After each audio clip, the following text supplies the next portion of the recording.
ଆପଣଙ୍କ ମନ୍ଦାର ଗଛରେ ଫୁଲ ଆଣିବ ହଳଦୀ ଗୁଣ୍ଡ ଗଛର ଗ୍ରୋଥ ବି ବଢ଼େଇବ, ଗଛର ଫୁଲ ବି ଆଣିବ ଆଉ ଗଛକୁ ଜୀବାଣୁମୁକ୍ତ ବି ରଖିବ। ତ ଚାଲନ୍ତୁ ଜାଣିବା କେମିତି। ହଳଦୀ ଗୁଣ୍ଡକୁ କେବଳ ରୋଷେଇ ସାମଗ୍ରୀରେ ବ୍ୟବହାର କରନ୍ତି ତାହା ନୁହେଁ, ଆମେ ଗଛରେ ବି ମଧ୍ୟ ବ୍ୟବହାର କରିକି ଆମ ଗଛକୁ ବି ସୁସ୍ଥ ରଖିପାରିବା ଆଉ ଗଛକୁ ବି 2 ଗୁଣ ବଢ଼େଇ ପାରିବା। ଆଉ ଗଛର ଯେତିକି ଛୋଟ ଛୋଟ କୀଟନାଶକ ଥାଏ କିମ୍ବା କିଛି ବି ଆମର କୌଣସି ଜୀବାଣୁ ଥାଏ ତ ସେଇ ସବୁକୁ ବି ମଧ୍ୟ ଦୂରେଇ ରଖିବା। ତ କେମିତି ଆଜି ଆପଣମାନଙ୍କୁ ତ ଡିଟେଲ୍ସ ଉପରେ ଜଣାଇବି, କିନ୍ତୁ ଭିଡ଼ିଓଟି ଭଲ ଲାଗିଲେ ଲାଇକ୍ ନିଶ୍ଚିତ ଭାବରେ କରିବେ। ତ ଏଇ ଟିପ୍ସଟା ମୋର ନୁହଁ, ମୋ ମାଆଙ୍କର। ତ ମା ଏଇ ଟିପ୍ସଟା ମୋତେ ଦେଲେ ଆଉ ଏଇଟା ବହୁତ ପୂର୍ବରୁ ଦେଲେଣି, କିନ୍ତୁ ଆପଣଙ୍କ ସହିତ ଆଗରୁ ତ ଗୋଟେ ଭିଡ଼ିଓରେ ସେୟାର କରିଥିଲି ଯେଉଁଟା ବ୍ରହ୍ମକମଳ ଉପରେ ଥିଲା। କିନ୍ତୁ ମନ୍ଦାର ଇଏ ମନ୍ଦାର ଗଛ ସହିତ ବାକି ଥିବା ଛୋଟ ବଡ଼ ଗଛକୁ ବି ମଧ୍ୟ ବହୁତ ସୁସ୍ଥ ରଖିବ। ଆମେ ଗଛ ଲଗାଇବା ସମୟରେ ମାଟି ଯେଉଁ ଗୋଳଉଛନ୍ତି କିମ୍ବା ମାଟି ଯେଉଁ ବନାଉଛନ୍ତି ସେଥିରେ ବି ହଳଦୀ ଗୁଣ୍ଡ ମୁଁ ବ୍ୟବହାର କରିଥାଏ। ତା ସାଥିରେ ବର୍ମି କମ୍ପୋଷ୍ଟ ଯେଉଁଟାକି ଆମେ ପଚେଇଥାନ୍ତି ଯେଉଁ ଖତ ସେଥିରେ ବି ବ୍ୟବହାର କରିବା ନିହାତି ଜରୁରୀ। ଆଣ୍ଟି ଫଙ୍ଗଲ ଆଣ୍ଟି ବ୍ୟାକ୍ଟେରିଆ ଠାରୁ ଇଏ ଗଛକୁ ସୁସ୍ଥ ରଖେ ଆଉ ଗଛକୁ ଆମକୁ ଯେମିତି ଗଛକୁ ଆମର କୌଣସି ବ୍ୟାକ୍ଟେରିଆ ଲାଗିବନି ସେଥିପାଇଁ ଇଏ ପ୍ରୋଟେକ୍ଟ କରେ।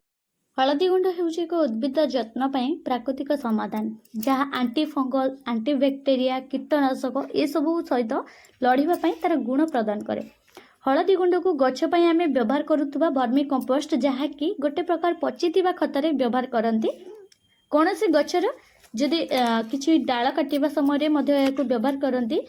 ଡାଳରୁ ଚାରା ବନେଇବା ସମୟରେ ବି ମଧ୍ୟ କେହି ଏହାକୁ ବ୍ୟବହାର କରିଥାନ୍ତି ହଳଦୀ ଗୁଣ୍ଡକୁ।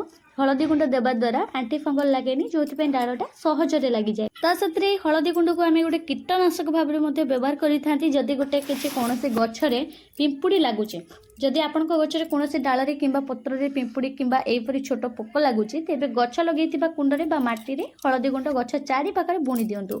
ଯେମିତି ମୁଁ ଏଠି ବୁଣୁଛି ମୋର ରାଧା ତମାଳ ଗଛରେ, ଆପଣ ଦେଖିପାରୁଥିବେ। ତ ସେଇଭଳିଆ 4 ସାଇଡ୍ ଗଛ ମୂଳକୁ ଛାଡ଼ିକି ବୁଣି ଦେଇପାରିବେ, ଗଛ ମୂଳରେ ବି ଦେଇପାରିବେ। ତ ହଳଦୀ ଗୁଣ୍ଡର କୌଣସି ଗଛ ପ୍ରତି ଖରାପ ଆସିବନି, ଗଛର ପାଇଁ ବହୁତ ଭଲ। ଏକୁ ବେଳେବେଳେ ଆପଣ ସପ୍ତାହକୁ ଥରେ ଲେଖା ଯଦି ଗଛରେ ପିମ୍ପୁଡ଼ି ହେଇଥାଉ କିମ୍ବା ନ ହେଇଥାଉ, ଯଦି ସପ୍ତାହକୁ ଥରେ ଲେଖାଏଁ ଏମିତି ହଳଦୀ ପାଣି ବି ରେଗୁଲାର ଦେଇ ଚାଲିବେ ନା, ଆପଣଙ୍କ ଗଛରେ କୌଣସି ପୋକ ପିମ୍ପୁଡ଼ିର ସମସ୍ୟା ହିଁ ରହିବନି। ଆଉ ଯଦି କୌଣସି ଗଛର ଡାଳରେ ଏମିତି ଛୋଟ ଛୋଟ ପୋକ ଲାଗୁଛି, ମୋର ଏଇଠି ଗୋଟେ ମନ୍ଦାର ଗଛରେ ଦେଖିବାକୁ ମିଳିଲା ଛୋଟ ଛୋଟ ପୋକ, ତ ଏଇଟାରେ ସ୍ପ୍ରେ ମଧ୍ୟ କରିଦେଇପାରିବେ, ନହେଲେ ଏମିତି ଗୁଣ୍ଡ ବି ମଧ୍ୟ 4 ସାଇଡ୍ ବୁଣି ଦେଇପାରିବେ। ଯଦି ବି କୌଣସି ଗଛରେ ଅଧିକ ମାତ୍ରାରେ ନାଲି ପିମ୍ପୁଡ଼ି ଲାଗୁଛି, ନାଲି ପିମ୍ପୁଡ଼ିଟା ଗଛରେ ଲାଗିବା ବହୁତ ଖରାପ ହେଇଥାଏ। ଯଦି ନାଲି ପିମ୍ପୁଡ଼ି ଲାଗୁଛି କିମ୍ବା କିଛି ଜଉ ଲାଗିଛି, ତାହେଲେ ହଳଦୀ ଗୁଣ୍ଡ ସହିତ କିଛି ହେଉଛି ଲକ୍ଷ୍ମଣ ରେଖା ଚୁରିକି ପକାଇ ଦିଅ, ଯାହାକୁ ଆମେ ଗୁଣ୍ଡ କରିକି କୁହନ୍ତି। ତ ଗୁଣ୍ଡ କରିକି ପକାଇ ଦିଅନ୍ତୁ, ପକାଇ ଦେଇକି ଗଛ 4 ସାଇଡ୍ ବୁଣି ଦିଅନ୍ତୁ ଆଉ କିଛି ଗଛ ଉପରେ ଛିଞ୍ଚି ଦିଅନ୍ତୁ। ତାଦ୍ୱାରା ଗଛରେ ଲାଗିଥିବା ସବୁ ନାଲି ପିମ୍ପୁଡ଼ି ମରିଯିବ ଆଉ ଗଛରେ କୌଣସି ଜଉ ପୋକର ସମସ୍ୟା ବି ମଧ୍ୟ ରହିବନି। ତାପରେ ଏଇଠି ମୁଁ କିଛି ମୋର ବାଉଲରେ ନେଇକି ମୁଁ କିଛି ହଳଦୀ ଗୁଣ୍ଡକୁ ପାଣିରେ ମିଶାଇକି ଗଛରେ ଛିଞ୍ଚୁଛି ଆଉ କିଛି ଗଛ ମୂଳରେ ବି ଦେଉଛି, ଯାହାକୁ ଆମେ ଗୋଟେ କବକନାଶକ ଭାବରେ ଆମେ ଏକୁ ବ୍ୟବହାର କରୁଛନ୍ତି, ପ୍ରାକୃତିକ କବକନାଶକ। ପ୍ରଥମେ ପାଣି ସହିତ ହଳଦୀ ଗୁଣ୍ଡ 2ରୁ 3 ଚାମଚ ମାପରେ ଗୋଳେଇ ନିଅନ୍ତୁ।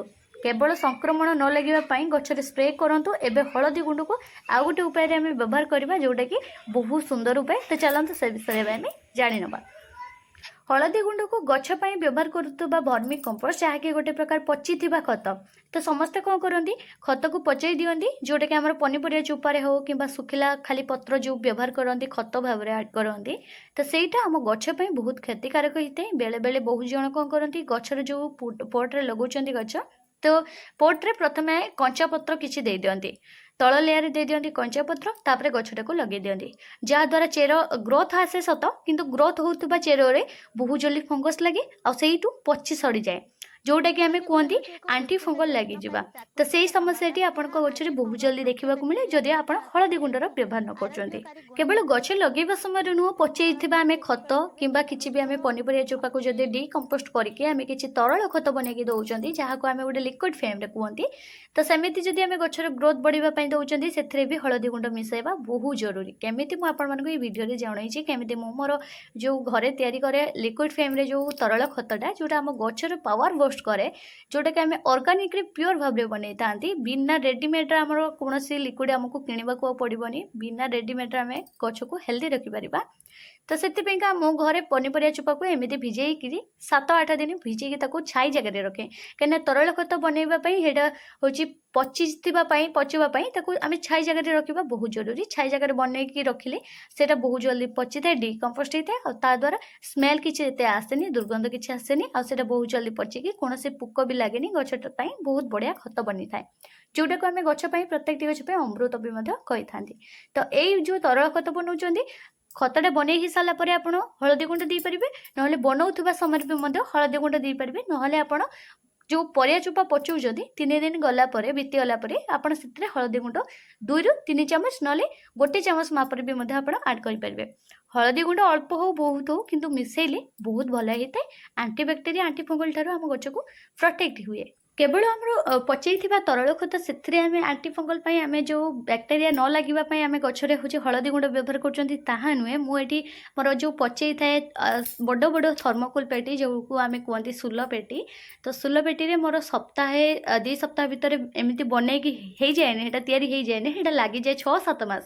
ଯେଉଁଟାକି ଆମର ତରଳ ଖତ 7 ଦିନରେ ହୁଏ, ତ କିନ୍ତୁ ଶୁଖିଲା ଖତଟା 7 ମାସ କିମ୍ବା ଗୋଟେ ବର୍ଷ ବି ଲାଗିଯାଏ। ତ ସେଇଟା କିନ୍ତୁ ଯେତେବେଳେ ବାହାରେ ନା ବହୁତ ମାତ୍ରାରେ ବାହାରେ, ପୁରାପୁରି ମାଟି ଭଳିଆ ହେଇଯାଇଥାଏ ଆଉ ସେଥିରେ ବହୁତ ମାତ୍ରା ଜିଆ ଥାଏ। ତ ଜିଆ ସୃଷ୍ଟି କରିବା ପାଇଁ ଆପଣ ଚାଉଳ ଧୁଆ ପାଣି ନହେଲେ ପେଜ 2 ଥର ଭଳିଆ ଆଡ଼୍ କରିଦେବେ, ବହୁତ ଜଲ୍ଦି ସେଟାର ଜିଆ ବନେଇଯିବ। ଆଉ ତା ଛଡ଼ା କିନ୍ତୁ ଆପଣ ସେଥିରେ ହଳଦୀ ଗୁଣ୍ଡକୁ ବି ମଧ୍ୟ ଆଡ଼୍ କରିବେ। ତ ମୁଁ ସବୁ ଟିପ୍ସ ଏଇଠି ମୁଁ ସେୟାର କରିଛି ଗୋଟିଏ ଭିଡ଼ିଓ ମାଧ୍ୟମରେ। ଯେମିତି ମୁଁ ଚାଉଳ ଧୁଆ ପାଣି ଆପଣମାନଙ୍କୁ ଟିକେ ଆଗରୁ କହିଲି, ଚାଉଳ ଧୁଆ ପାଣି ଆପଣ ଦେବା ଦ୍ୱାରା ଜିଆ ସୃଷ୍ଟି ହୁଏ। ଚାଉଳ ଧୁଆ ପାଣିକୁ ଆପଣ ଡାଇରେକ୍ଟ ମଧ୍ୟ ଆପଣଙ୍କ ଗଛରେ ଦେଇପାରିବେ। ତ ଏଇଟାରେ କୌଣସି ଫଙ୍ଗସ୍ ତ ଲାଗେନି, କିନ୍ତୁ ଆମେ ଏଇଟା ସ୍କିପ୍ କରିଦେଇପାରିବା। ଯଦି ବି ଆପଣଙ୍କ ପାଖରେ ହଳଦୀ ଗୁଣ୍ଡ ଏମିତି ଆଣିଛନ୍ତି କିମ୍ବା ଅଛି, ତାହେଲେ ଆପଣ ଏଥିରେ ଆଡ଼୍ କରିଦିଅନ୍ତୁ, ବହୁତ ହି ବଢ଼ିଆ ରହିବ, ଆପଣଙ୍କ ଗଛ ପାଇଁ ବହୁତ ଭଲ। ଯେତେବେଳେ ଯେଉଁ ସମୟରେ ଚାହାନ୍ତୁ ଆପଣଙ୍କ ଗଛକୁ ସୁସ୍ଥ ରଖିବା ପାଇଁ ହଳଦୀ ଗୁଣ୍ଡ ଗୋଟେ ଚୁଟକେ ଆପଣଙ୍କ ଗଛ ମୂଳରେ ଦେଇଦିଅନ୍ତୁ। ପିମ୍ପୁଡ଼ି ଲାଗିବନି, ଜଉ ଲାଗିବନି, ଛୋଟ ଛୋଟ ଯେଉଁ ଅଣ୍ଡା ଭଳିଆ କିଡ଼ା ଥାଏ ମାଟିରେ ବି ମଧ୍ୟ ବକ୍ସ ଟାଇପ୍ର ଲାଗେ, ତ ସେ ସମସ୍ୟା ବି ରହିବନି, ଯାହାକୁ ଆମେ ଆଣ୍ଟିଫଙ୍ଗଲ କୁହନ୍ତି। ଆଉ ଗୋଟେ ହେଲା ସଏଲ୍, ଯେଉଁଟାକି ଆମର କୁହନ୍ତିନି ସଏଲ୍ ଫଙ୍ଗସ୍ ଯାହାକୁ କୁହନ୍ତି, ଯେଉଁଟା ମାଟିରେ ହିଁ କେବଳ ଲାଗେ, ଛୋଟ ଛୋଟ ଅଣ୍ଡା ଭଳିଆ ଦେଖିବାକୁ ମିଳେ, ଛୋଟ ଧଳା ରଙ୍ଗର, ତ ସେସବୁ ସମସ୍ୟା ବି ମଧ୍ୟ ଦେଖିବାକୁ ମିଳିବନି। ହଳଦୀ ଗୁଣ୍ଡର ବହୁତ ଫାଇଦା ରହିଛି ଆଜ୍ଞା, ଯେଉଁଟାକି ଆମର ଗଛ ପାଇଁ ବହୁତ ଉପକାର ହେଇଥାଏ। ତ ପ୍ରତ୍ୟେକଟି ଛୋଟ ବଡ଼ ଗଛର ଗ୍ରୋଥ୍ ବଢ଼େଇବା ପାଇଁ ବି ମଧ୍ୟ ବହୁତ ସହାୟକ ହେଇଥାଏ। ମୁଁ ଆପଣମାନଙ୍କୁ ସବୁ କହିଛି, କିନ୍ତୁ ଏଇଥିରେ କିଛିଟା ଟିପ୍ସ ମୁଁ ସ୍କିପ୍ ରଖିଛି, କାରଣ ସବୁ ଟିପ୍ସ ଯଦି ମୁଁ ସେୟାର କରିଦେବି ଗୋଟେ ଭିଡ଼ିଓରେ, ମୋ ଭିଡ଼ିଓଟା ବହୁତ ଲଙ୍ଗ୍ ହେଇଯିବ।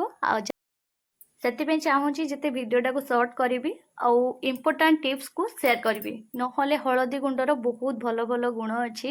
ମୁଁ ଏଇଥିରେ 5ରୁ 7ଟା ପାଖାପାଖି ଭଲ ଭଲ ଗୁଣ କହିଛି, କିନ୍ତୁ ଆହୁରି ବାକି ବହୁତ ସାରା ଭଲ ଗୁଣ ଅଛି, କେମିତି ୟୁଜ୍ କରାଯାଏ, କେମିତି ତା'ର କ'ଣ ବେନିଫିଟ୍ ମିଳିଥାଏ, ଗଛର କେଉଁ ସମସ୍ୟା ଲାଗିଲେ ଆମେ ହଳଦୀ ଗୁଣ୍ଡକୁ ବ୍ୟବହାର କରିଥାନ୍ତି, କିଛିଟା ଆପଣମାନଙ୍କୁ କହିଛି। ଆଉ କିଛି ଭାବୁଛି ନେକ୍ସଟ ଭିଡ଼ିଓରେ ଆପଣମାନଙ୍କ ସହିତ ଆଗକୁ ସେୟାର କରିବି। ଯଦି ଆପଣମାନଙ୍କୁ ହଳଦୀ ଗୁଣ୍ଡର ଏଇସବୁ ଟିପ୍ସ ଗୁଡ଼ାକ ଭଲ ଲାଗେ ନା, ତାହେଲେ କମେଣ୍ଟରେ ଜଣାଇବେ, ମୁଁ ଆଗକୁ ଗୋଟେ ଭିଡ଼ିଓ ଆଣିବି, ତାପରେ ଆଉ ଗୋଟେ ଭିଡ଼ିଓ ଯେଉଁଥିରେ ଆପଣଙ୍କୁ ପୁରା ଡିଟେଲ୍ସ ଉପରେ ହଳଦୀ ଗୁଣ୍ଡ ଉପରେ ଜାଣିବାକୁ ପାଇବେ।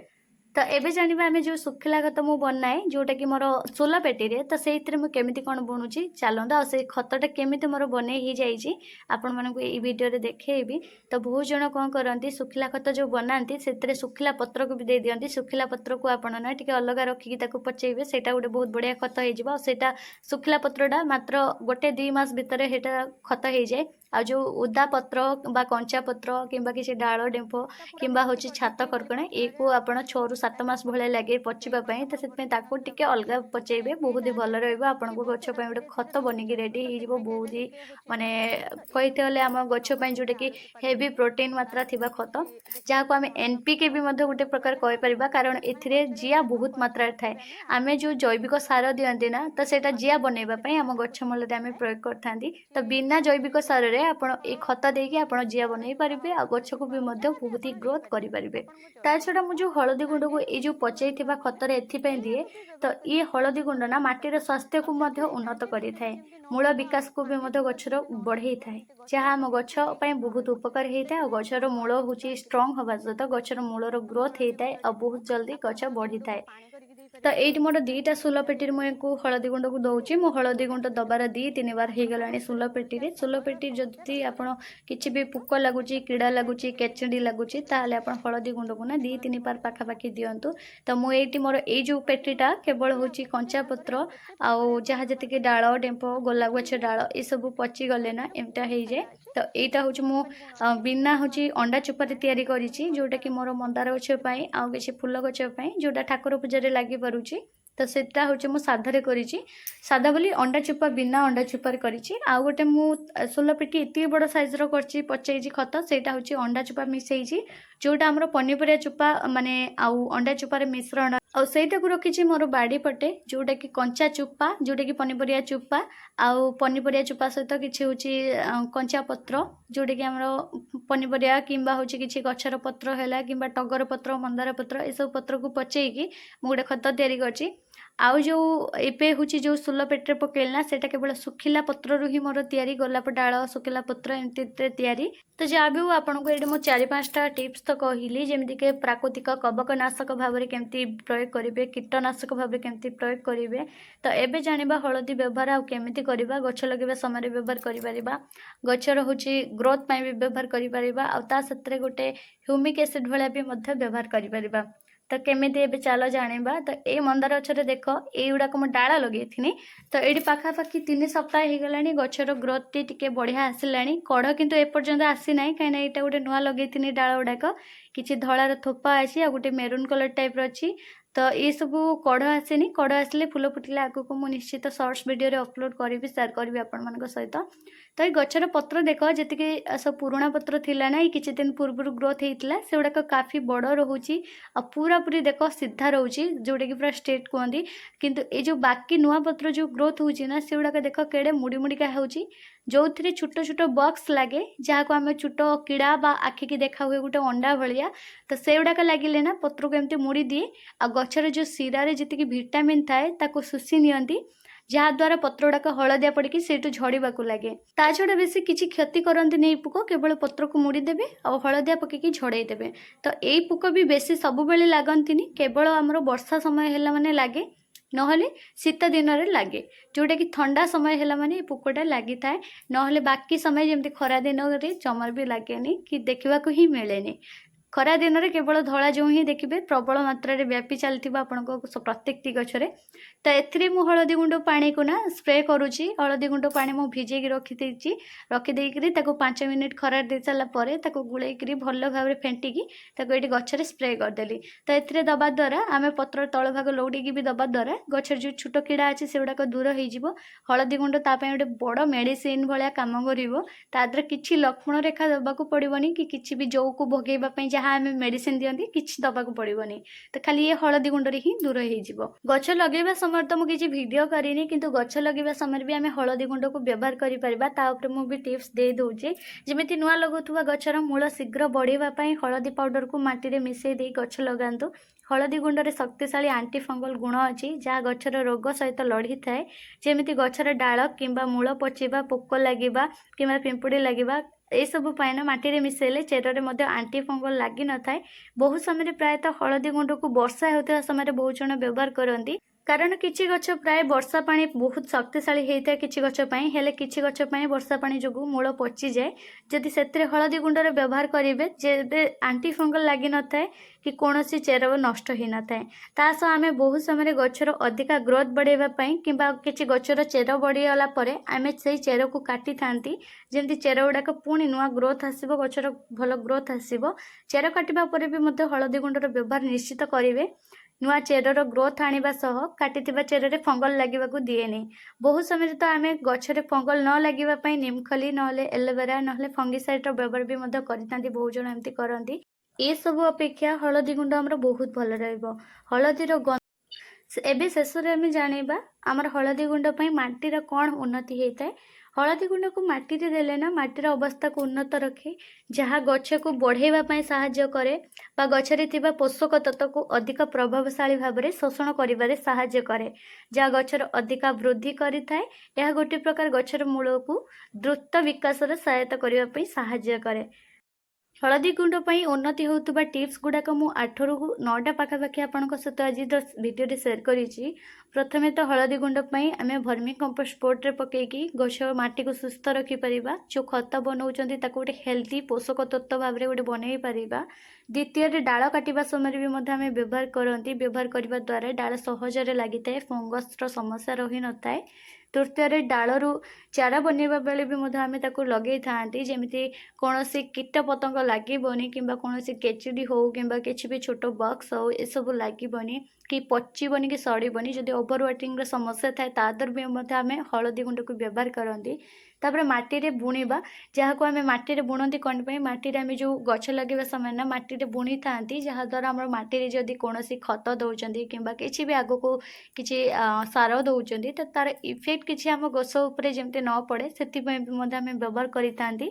तापर आउ गोटे टिप्स है आमर पानी रे आम गोलैकी जो स्प्रे करती से कौन बक्स लगिले बक्स बोली कौन छोट कीड़ा कि छोट अंडा जो लगे पुकर अंडा तो से सब भी आम व्यवहार करें।